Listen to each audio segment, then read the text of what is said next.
మర్చిపోతే ఎట్లాగా? అవును. కార్పొరేట్ స్కూళ్ళకి, కార్పొరేట్ విద్యకి పూర్తిగా లైన్ క్లియర్ చేస్తున్నట్టు ఏమైనా అనిపిస్తుందా? నిజంగా రేపొద్దున్న దాతల నుంచి విరాళాలు కనుక రాకపోతే, ప్రభుత్వ స్కూల్ డెవలప్మెంట్ అనేది పూర్తిగా జరగకపోతే ఆ స్కూల్కి ఎవరు వెళ్ళరు.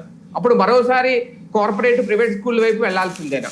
ఇప్పుడు మొన్ననే సంఖ్య తగ్గిపోయింది.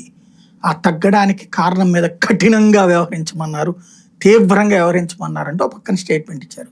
ఫస్ట్ బేసిక్ ఒకటి, మీరు మీ పిల్లల్ని స్కూల్కి పంపించేటప్పుడు ఒరిజినల్గా చెప్పాలంటే ప్రైవేటు స్కూళ్ళ కంటే ప్రభుత్వ స్కూల్లో పనిచేసే టీచర్ల యొక్క క్వాలిఫికేషన్ ఎక్కువ. First we must recognise it.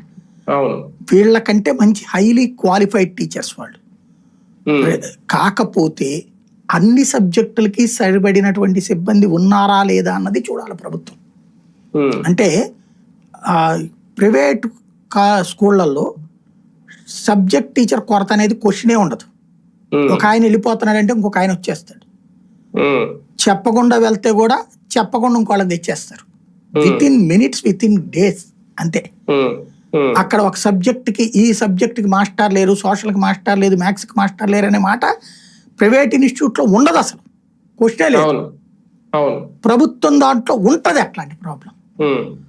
అవి సాల్వ్ చేసి స్కూల్లో కూర్చోవడానికి తగిన వసతి